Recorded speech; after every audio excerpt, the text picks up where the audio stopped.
Good evening. My name's Rob Ryder, speaking out of West Cornwall, and I'm joined again here with Patrick Quanton out of Andalusia. Hi, Patrick. Good evening, Rob. Hello. Yeah, all well here. And as usual, I'm just going to do a very quick recap from where we were. Actually, I don't really need the notes for the recap because if anyone's wondering why I was insisting in getting Patrick over for this seminar, and the nature of the seminar and where we've started in this series of conversations, I think it would have all become clear last week. So I'd encourage people to watch the whole of the series of conversations, because understanding the forces that hold matter together, you will then understand the forces that can tear matter apart. And our body is matter. And so what we've learned, I think, is actually very simple, because not only in the medical profession, but even in alternative so-called natural therapies, everything's still complicated. And the reason I've been pushed on very quickly from the medical profession to alternatives to where you are is I don't like not understanding things. I don't like things when they're complicated, because I feel as though I've got no power, or I'm out of my depths, or I have to take a leap of faith in what somebody else believes. But if we just confirm what you've said, matter is a condensed bit of energy. There's two forces that will hold that together. You have an expansive force and a contracting force, and the balance between them two energies will hold a specific piece of matter together. And all little bits of matter are created differently, so everything have a different balance. And therefore, human beings have a different balance.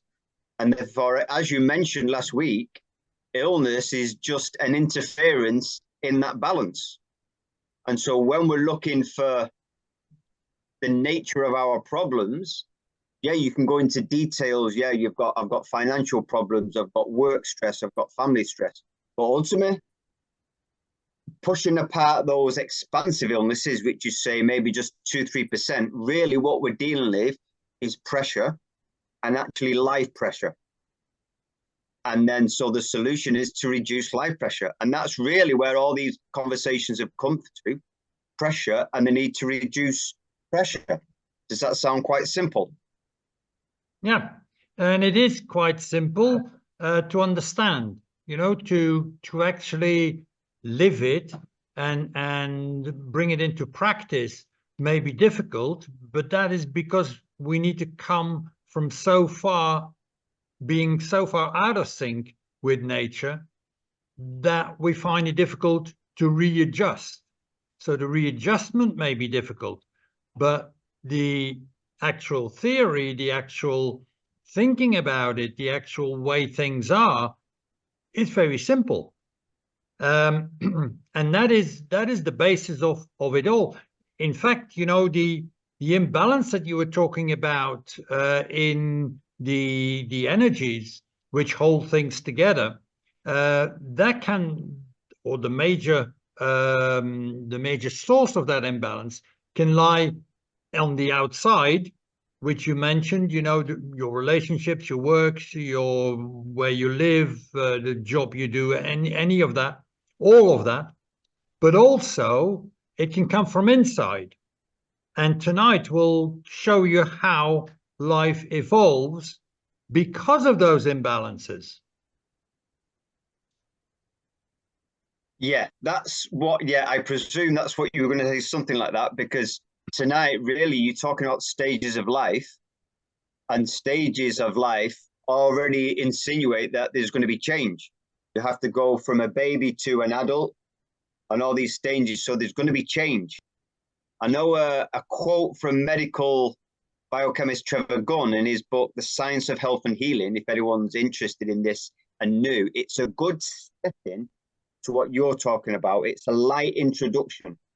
And he talks about acute healing crisis and two outcomes. One or two positive outcomes. So obviously you can go into chronic illness if it fails, like you mentioned last week.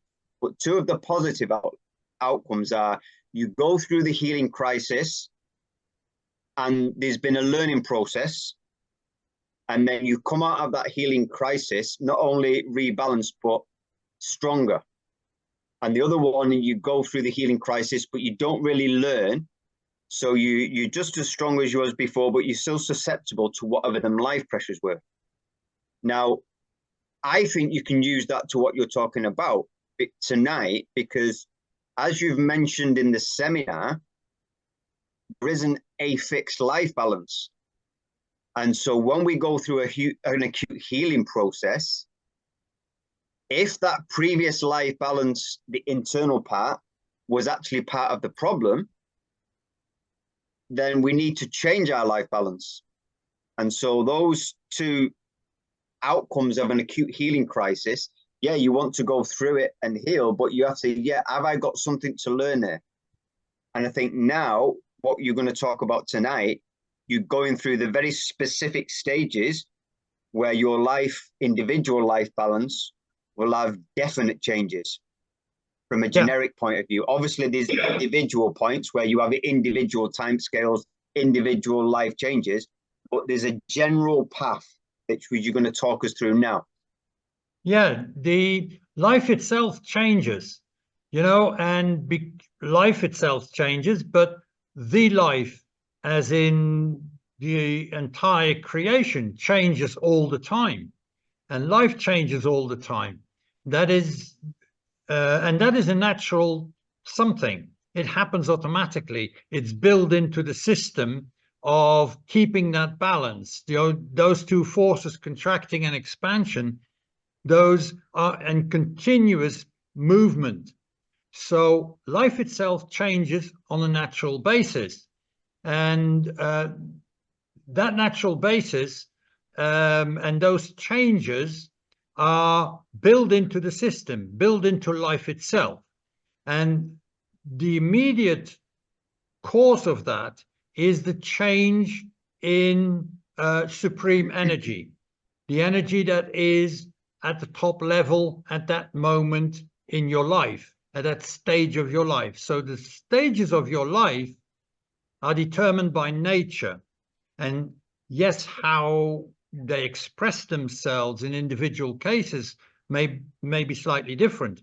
But we've all been babies, we've all been children, we've all been teenagers, and so on. And those are the stages in life that are determined by different energies, different combination of energies, and they happen naturally. So it's a natural switch from one to another. So if we run through the stages, then we will see that there is a way that not only your mental position in life changes, but your body changes too. And those two together mean that the body, the tissues, will have to be different from what they were before. So they have to change. That change will show itself in the body systems. So you may get, in a natural way, completely automatically, you will get periods of inflammation, which we said was the first stage of healing, a healing process. When it happens from the inside, on a natural basis, then that means that your system is changing from one energy to another. And so you get, for instance, common childhood diseases, whereby the child becomes ill just without any outside cause, but an inside cause. And it's the changeover from one energy system to another energy system. That means the tissues of that child are changing. That means there is a lot of breakdown. That means there's a lot of cellular debris. That means that it needs to be cleaned up. And in the first place, if your system is able to handle that extra debris and recycle it and expel it at a rate that it's actually happening, then you won't notice it. But that may not be the case, in which case you get inflammations. Doctors call it infections. So you get common childhood infectious diseases. They come automatically, naturally, and they disappear naturally. Once the cleanup has been done, the child is healthy again, and it has moved on a stage in life. It has reshaped its system. So if we just run through the basic stages of life, and there are as many stages in life as there are basic energies in the whole of the universe, the basic 7 energies of the universe. And we find 7 stages in life, and we can link them easily to the universal energies. And even better, the way that, or the order in which they appear in life, is exactly the order in which they appear in creation. All the same stuff. It all happens in the same way, in the same format. So the first stage of life includes our birth, so our baby years. The first stage is basically from conception to about 3 years of age, and that is the formation of the human form. So it creates the human being in the form that is going to develop from. So your basic stuff, your basic mental attitude, and your basic physical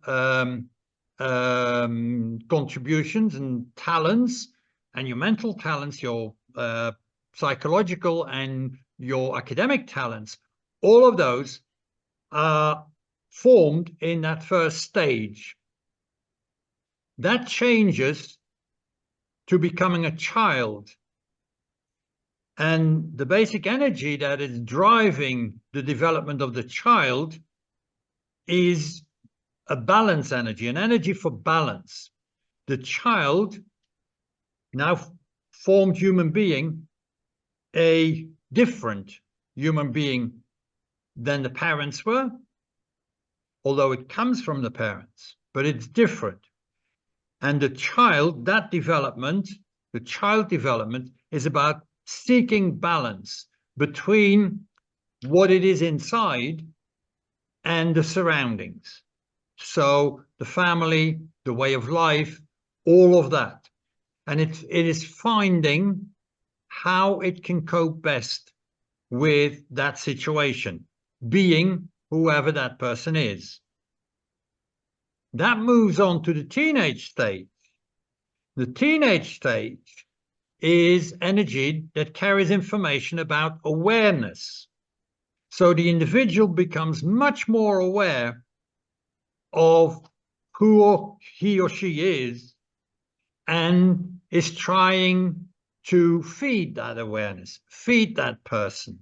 So there is a difference or a marked attempt to create a difference between who I am as an individual and the rest of the world.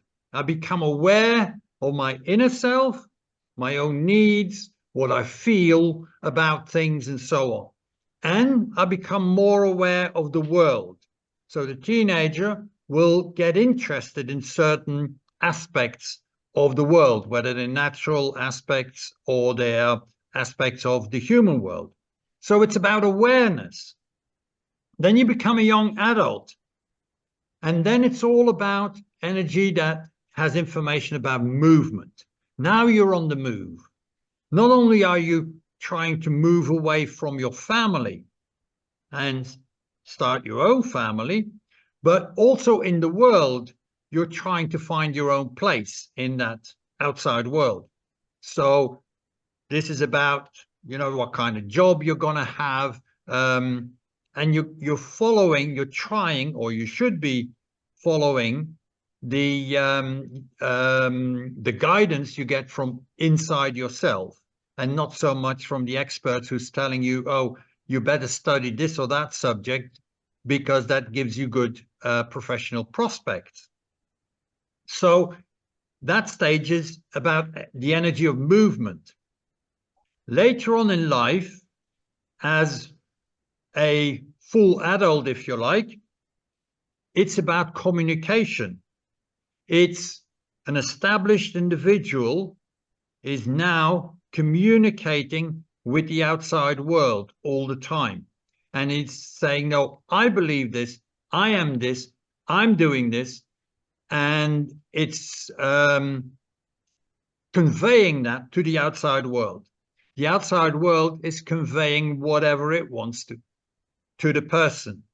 So there is a constant way of exchange of information, which of course increases your knowledge. But during that stage, that knowledge is still fluid. It can still change quite easily. Then later on in life, as a more elderly person, it's the energy of knowledge that governs your life. In other words, now you know what the world is like. You know what is right or wrong. You know what to do, what not to do. So you've gathered your knowledge and you're organizing this in the way that it suits you the best. The very last stage of life is very close to death. And then when you go and look at elderly people, very elderly people, in the last stages of their life, the only thing that matters is what happens to them in their direct environment. So the only thing that matters is what happens to their family, what happens to their neighbor, what happens in the garden, what happens to the pets, and all the rest really is, it's the way it is. You know, I can't change it. I'll leave it as it is. And that that is the personal power, if you like. I'm just being me, and the rest I don't care about. And those are the 7 stages of life, and they conform the 7 energies of the universe, of creation, and they develop in the same way they develop within the universe. When you change over from one to another, you have a period of uncertainty. This may go together with a growth spurt in the early days. You know, you may see all of a sudden your child shooting up a few inches. There will be changes in the way they behave. There will be changes in what they like and what they dislike, or at least what they express to like or dislike.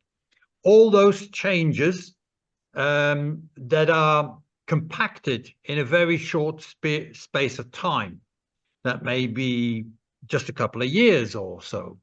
And in those periods, you get physical changes as well as mental changes. One important change that we may want to mention is the change at the end of our adult life. Generally, no, I'm not talking about the death or the period before death. I'm talking about the period where we change from being active and gathering knowledge through information exchanges with the outside world and going, you know, I now know it. So that changeover in physical terms is well known to people, and particularly women know this very well because they call it the menopause. Of course, males have got menopause as well, but there the changeover is physically not so clear cut. Women have got such physical changes that we gave it a specific name. But it's a changeover from one major energy influence to another major energy influence. So the menopause is nothing more than that. It's a naturally occurring physical expression of a change in energy. The energy that is ruling that stage of your life.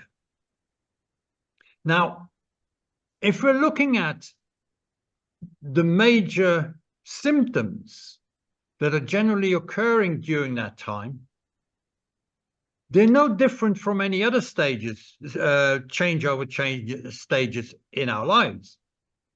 Yeah, we have complaints of swelling, a feeling of being swollen, a swollen belly, swollen knuckles. Heat is a very important one. Yeah, we get very hot and then we get very cold.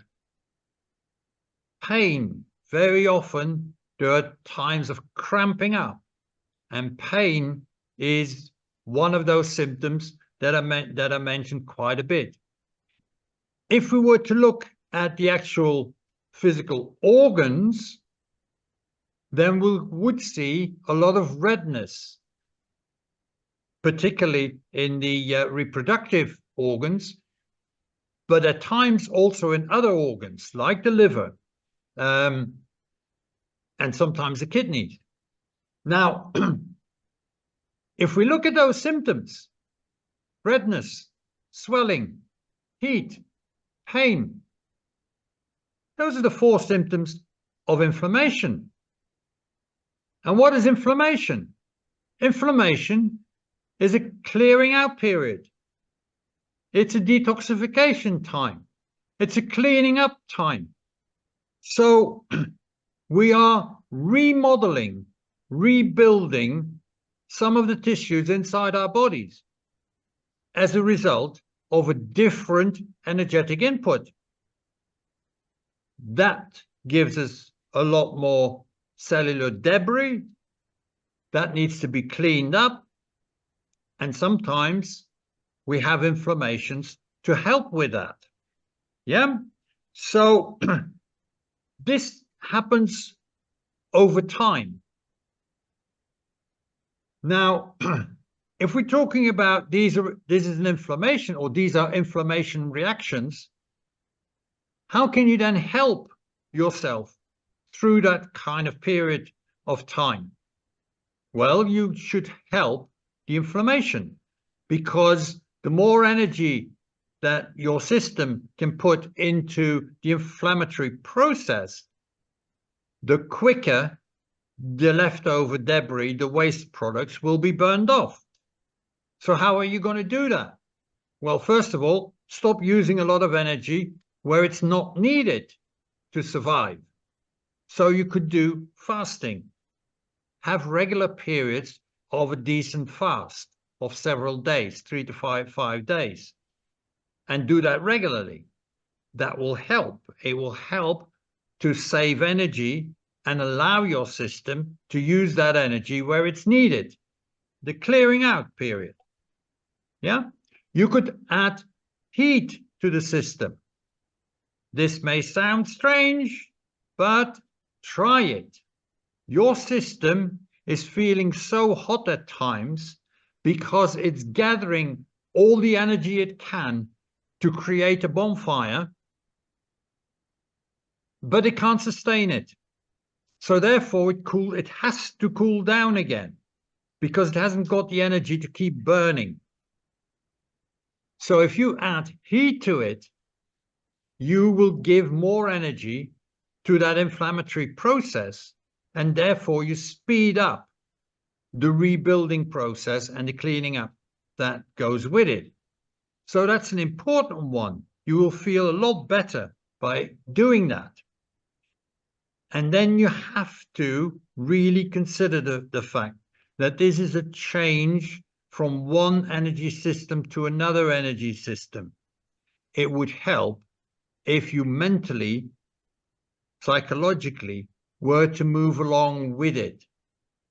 What does that mean? Well, why don't you start thinking about yourself and what you want and what you need in life at that moment in time, at that period of life that you're going through, instead of what everything around you needs. That includes, you know, your job, where you live, your own family. You know, if you have to continue putting all your energy into other people, even when that is your children and grandchildren, you are losing energy, while the energy system that is governing you and that is leading your life is wanting to turn it around and create more energy, or keep more energy to yourself. So if you can make those different choices in life, and in a way could retire from life or take steps in that direction to retire from life, from active outside life, and create an active inside life for you, what you need to do, then that will make the whole changeover process a lot easier, a lot quicker, and a lot more comfortable for everybody. It's helping the transition period on a physical and on a mental level. And that is really what we need to do during transition periods. So that is an important one. If we then look at what may not be so obvious for people as a transition period, and that is your death. Death is also a transition period. Why? Because in the entire universe, and therefore also in the human energetic field, there is no energy that has been created out of nothing, and there is no energy that's going to be lost. So if we are compacted energy, when we die, that energy becomes loose, has more room to maneuver in and to expand in, but it doesn't disappear. So it's a transition period. It's a transition period from a physical form, or I should say from an energetic form with a physical core, with a physicality, physical matter at its center, to a pure energy field. And that means that energy, how did that come loose from the system? When the system breaks down, therefore the function, first of all, the function of the system breaks down. That's your death. That's your moment of death. In certain circumstances, and when you look closely, at the moment of death, you're able to, not all the time, but at times you will be able to actually see a slight, I would describe it as a gray cloud leave the body at the level of the head. You see it move away. And that is your basic functional energy coming loose. But of course, matter is energy. So even if the matter is not alive, like the sand, you know, or the rocks, or what, if it's not alive, it is still compacted energy. So your body still holds some of that energy. It will disintegrate over time, level by level, if you like, energy by energy, or energy level, layer by layer. It will disintegrate over time and gradually come loose. But the most important thing is the initial break between the functional bit and the physical bit. In that functional energy is contained, or that contains everything that you've come from, as well as that you've learned and put into your life, have taken into your life, have embraced. All of that energy comes free. So the energy of the person, who the person was, the body is still there, but who the person was, that energy comes loose. And that means it moves into the larger field of human energy, the human energy field. Energy that is free to move, and the various energy frequencies, they don't stay together in the same format. What made the person is the body. It's the matter that fixes the energy and that we can now identify as something, whether it's a chair or a tree or a person. But once the energy is free of that person, it moves freely into the human energy field and it dissipates. It moves together with the energies that are there. So the person's energy is now into the human energy field, but the person as an energy entity no longer exists, right? That person as an ego, if you like, no longer exists, but his energy is still there, although it's now not contained in that format, but it distributes throughout the field. Think about it this way, you know, the ocean between Europe and America, it's all water, it's all the same, it's all the same water, right? So think about that as the human energy field. Now, if you drop something in the ocean, on a beach in Europe, you drop it into the human energy field and it distributes throughout that field.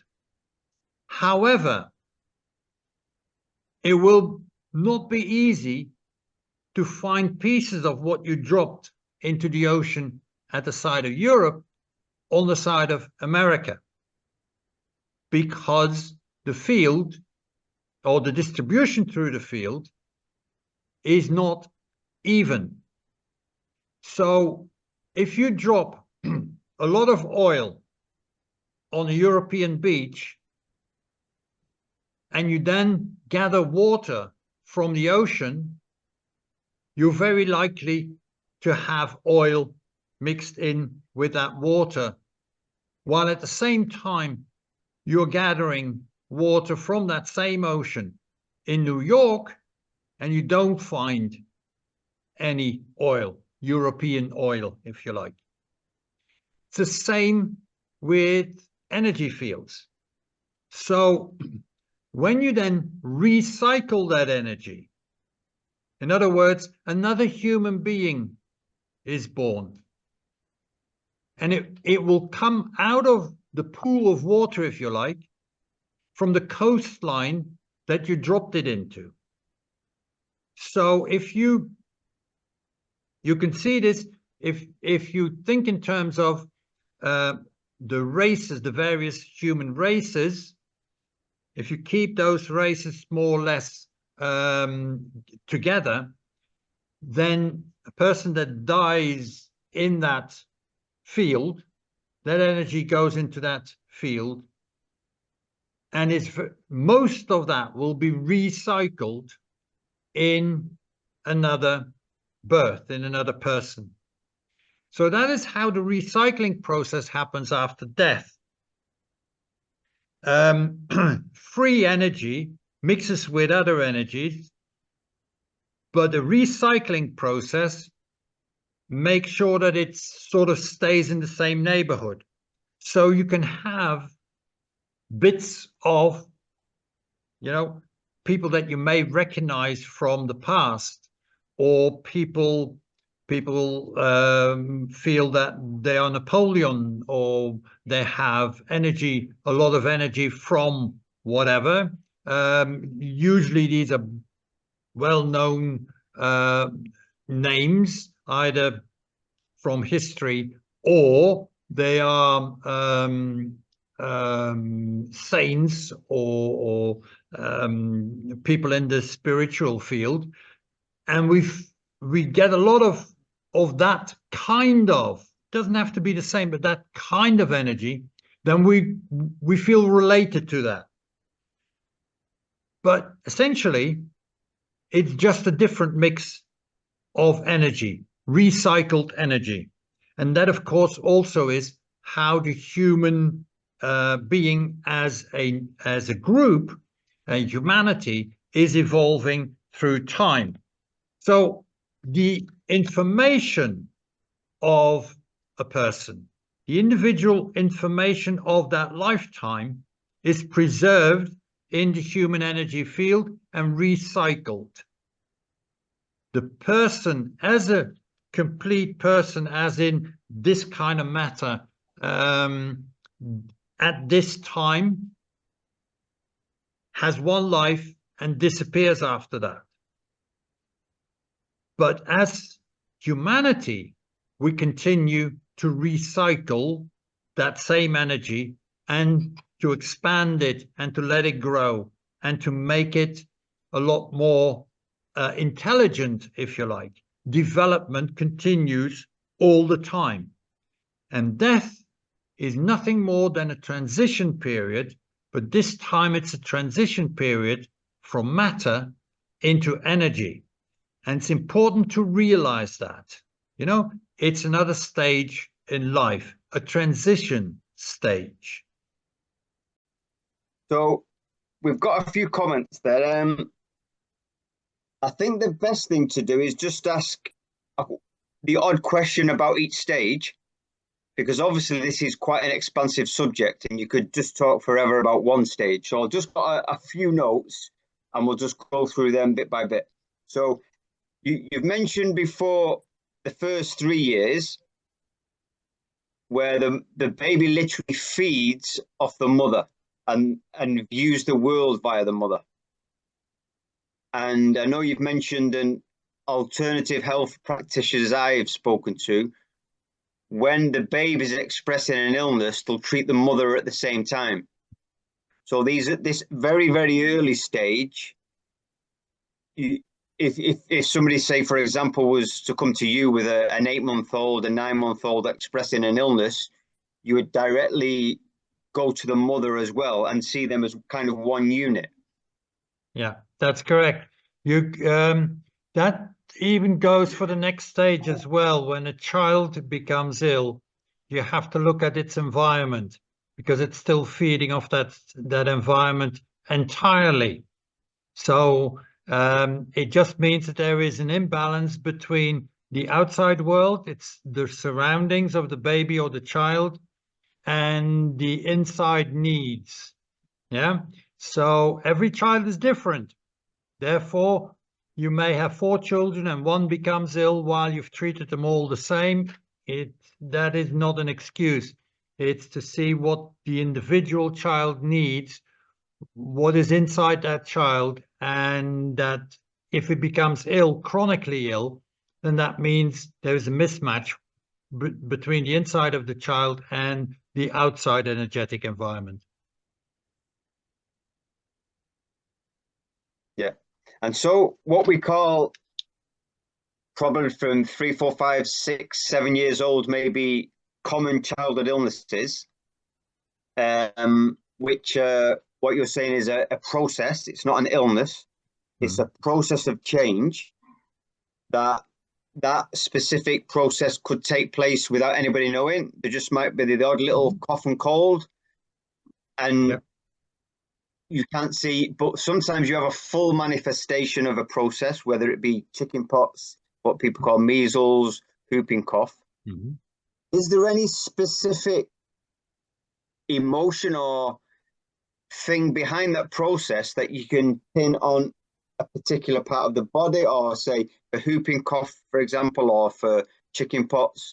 Or is it again an individual thing and you'd have to look at every individual case?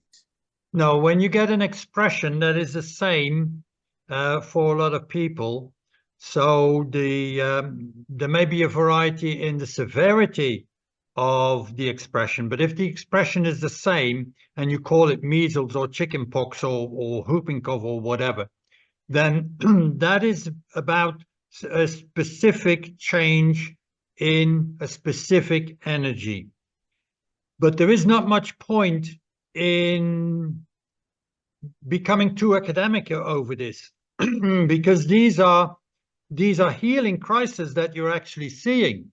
So the only thing you need to do is to allow the child to be ill, to help the inflammatory process that is going on inside, and whatever is causing it doesn't matter. You only have to think about causes of imbalances in chronic situations, not in acute situations. Yeah, and in fact, again, going back to the previous talks, the idea of wanting to do something about it can actually hold back the process and not actually help the child, really. Yeah, that's right. Yeah.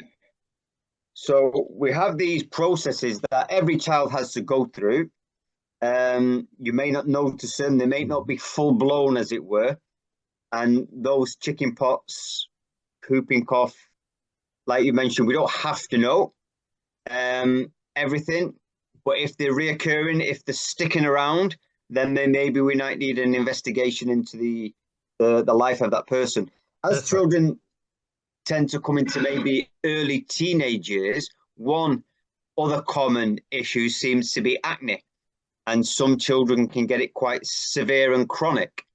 Is there anything specific about that process? Is that a process, or is that a chronic illness?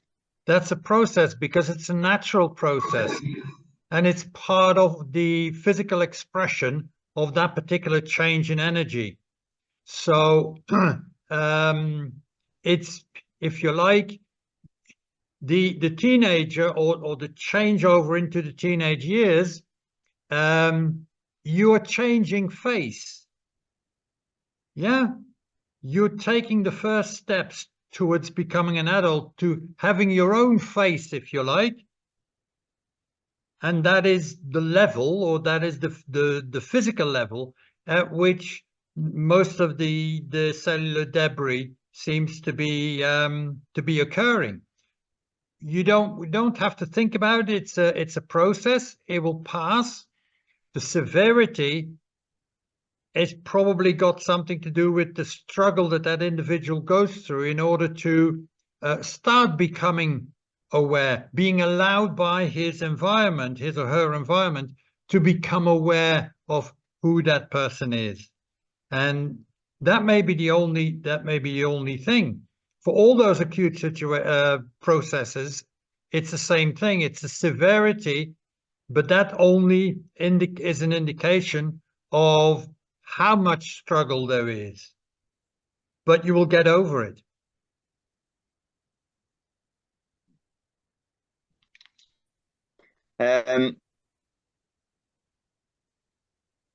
So another one coming into adult, so is, as you're coming into adult, is fertility. And there's a lot of, well, there's a clear spoken political agenda to lower the world's population, should we say. A lot of people are talking about us being attacked chemically. medical interventions that are highly toxic that can affect our fertility. But we've mentioned in a few talks back that there are people out there who are claiming these people are getting into our system to genetically hack us. Whereas you've spoken, actually, the only thing that affects our genes after conception is our experience and our long-held beliefs. So is it something similar in that really, if they wanted to lower the world's population, that there's mental toxicity that is possibly more powerful than the physical toxins that are affecting our fertility, but more so the mental toxicity of literally wanting to bring a child into this world? Well, I mean, who started all this? Okay, apart from they, you know, what they want, and I'm not saying that they are not behind this, but what started all this? It's women's lib. They didn't want any children anymore.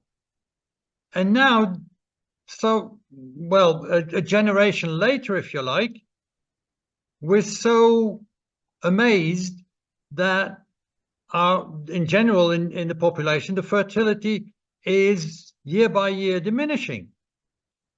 But we didn't want any children anymore. We wanted pleasure, but no children. We wanted pleasure, but no commitment. So, you know, the career became much more important than children. That is your mental attitude. First, my career, and when I'm 35, I will have a child. One. That's not nature. In nature, you build to have your children early. Later on in life, the children are less likely to survive in the natural world. So when you're fit and healthy, when you're at the peak of your powers, that is when you recreate. But we didn't want that. We still don't want it. We're still more obsessed by our jobs, by our finances, by our pleasures, by our holidays, by our whatever, and not so much by having a family. And if we do have a family, we won't actually raise the children. They're going to daycare when they're 2 months old or something. What the hell is that about? So we don't want the children. We're living a life that is so far removed from nature that it now is affecting our powers to procreate. That is how deep this division has sunk into humanity. What is the cure? Very simple. We have to raise a few children that want to raise children, that want to live their lives as families, as natural human beings, and not as robots, not connected to data banks. And that is really the only problem there is with the fertility in our community, in our communities, because it's much more widespread than just the UK. It's a change in mental attitude of the population, and that has happened over the last 50, 60 years. And this is where we are now. Yeah, and again, I think this is a perfect example of energy dictating to matter how it will function. If deep in our energy field, even if we're not conscious of it, we're putting our jobs, our social lives, our activities, whatever, before we're having a family, then that is what's feeding the physical form. And when we're starting to think in energy now as the controlling factor, like you've said in your Why Me book, E equals MC squared, ask and it shall be given. If Yeah. that's how you're functioning on the energetic form, eventually that will function in the matter form. Yeah. Yeah. Simple as that.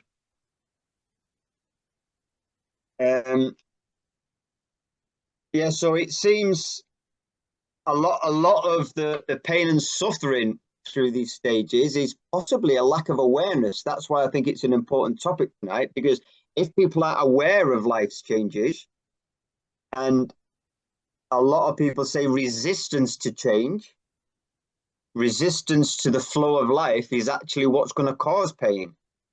Now, if people not really got the knowledge that they're going through a change and they're resisting, then it's going to become more and more painful. So I think, and just even an awareness that there are stages of life and how they function is one step to make it less painful. And of course, you can already see it with the change over to the teenage years, because the young teenagers now are all about their beauty, about their likes on TikTok or whatever it is. So they're all about meeting a particular image. You know, they're all about Photoshops. Well, we don't call it Photoshopping anymore. We call it artificial intelligence. You know, I'm a different person than who I really am. So they are, even at that early stage, they're not really becoming aware of who they really are. How can you become aware of who you really are if most of the time that you're awake, you are being somebody else on the internet and all the various platforms?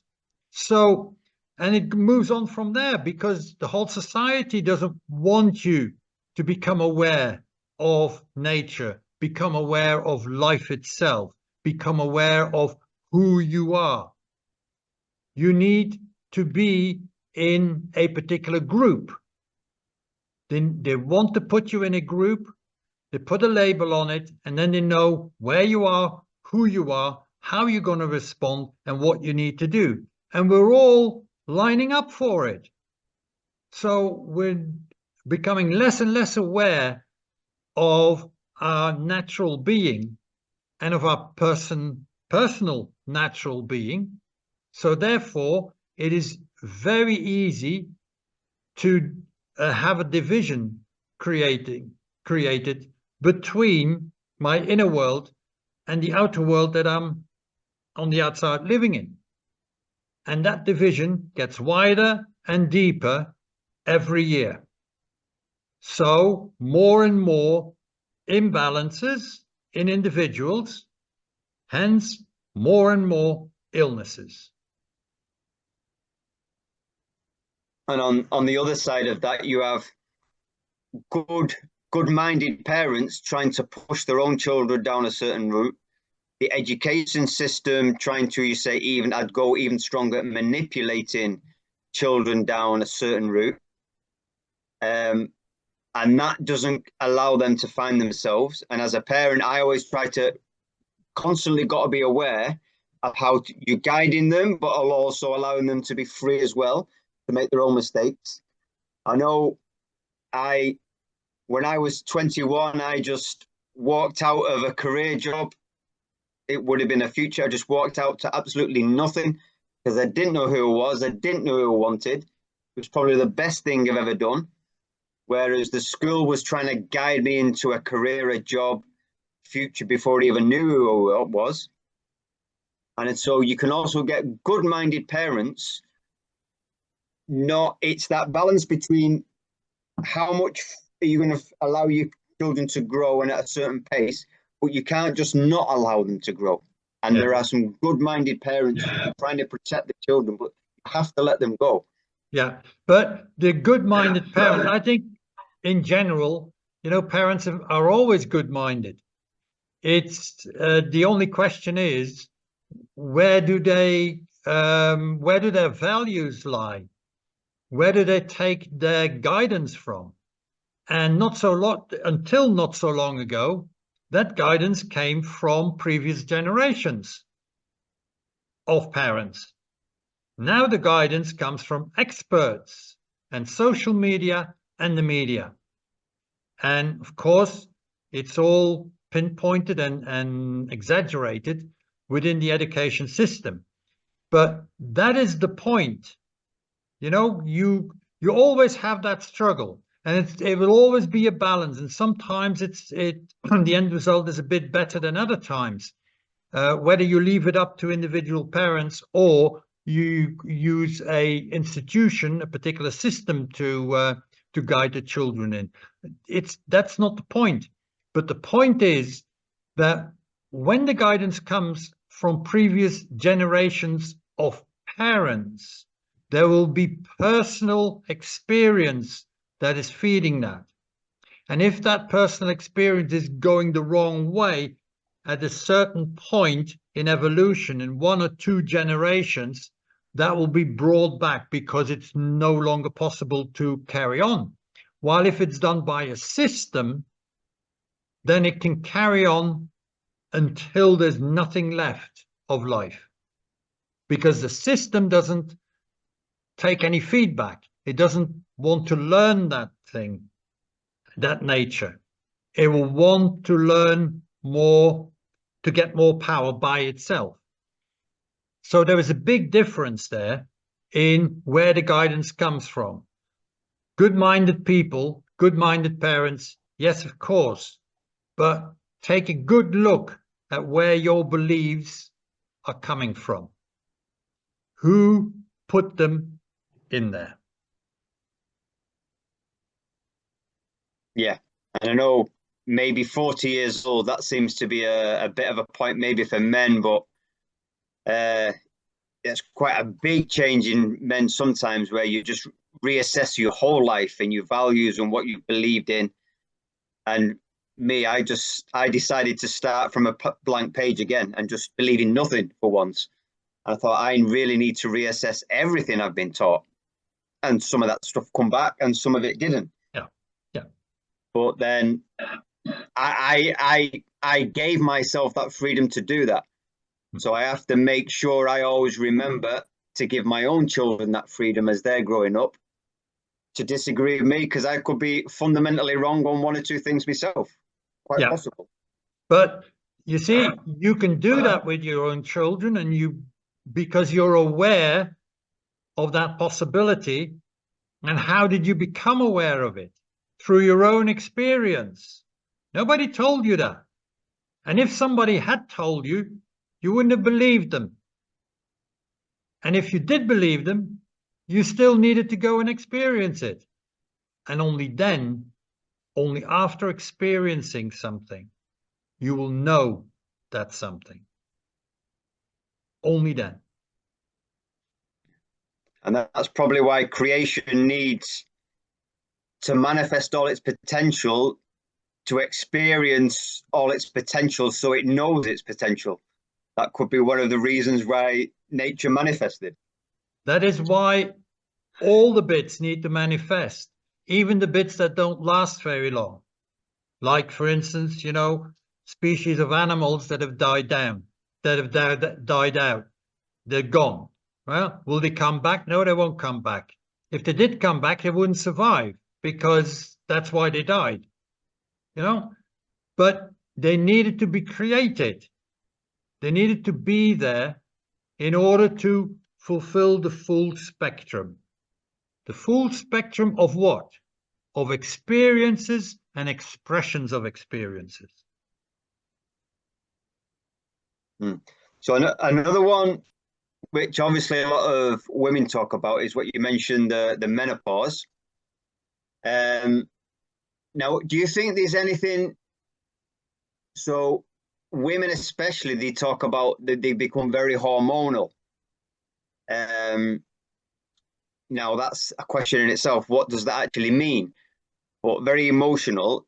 Do you think there's anything in the fact that women generally are the carers of other people, and maybe that's a time they need to come into themselves and be more selfish? And there's also a resistance to that change when they're right, I'm not going to be a mother anymore. That's another big psychological acceptance. Yeah, what would you say emotionally? Those are factors. But I mean, when they say they become hormonal, well, where does that expression come from? From the medical profession. 100 years Yeah. ago, no woman would say, I've become more hormonal.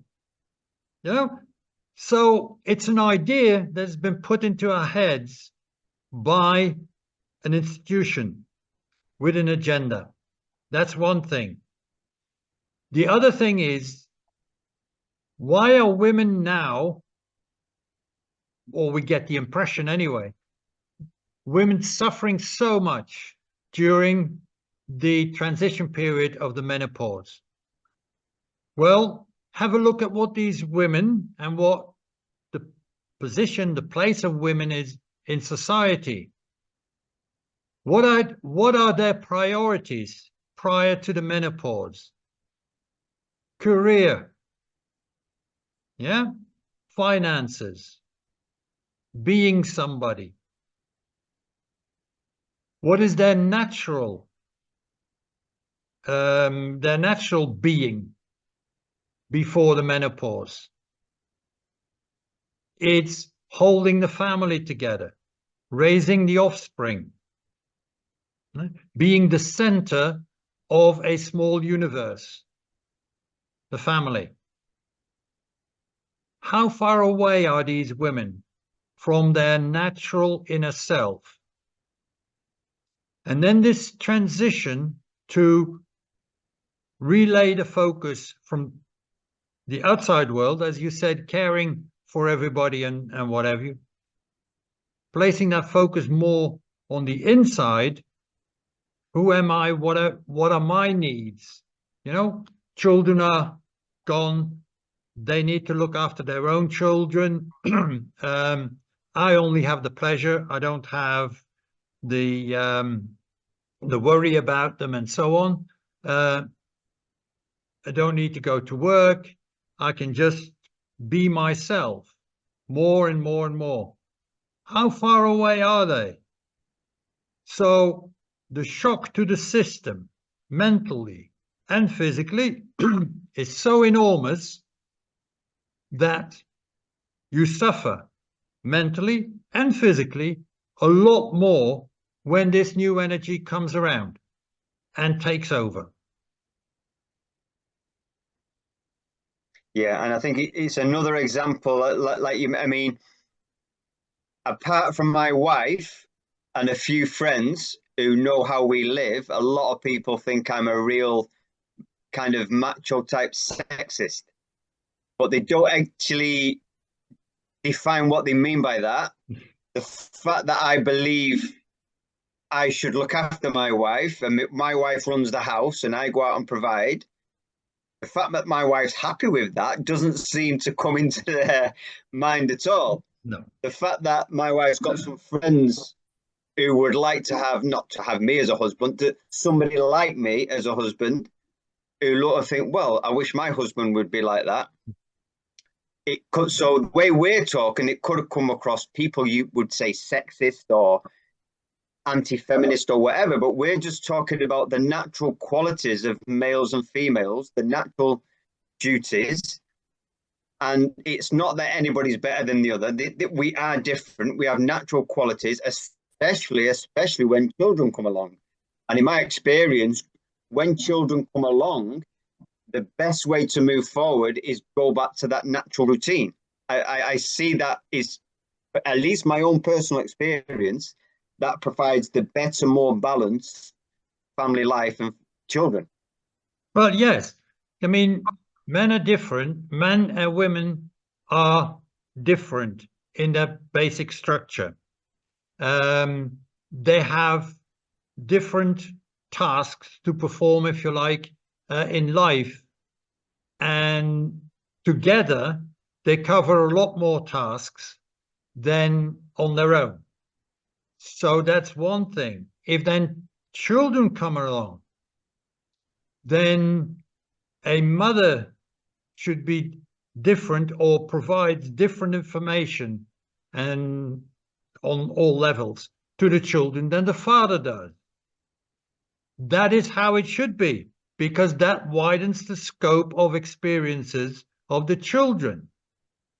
Don't get them mixed up, and don't just I do the same, father and mother. No, let's be different. Let's give the children that experience.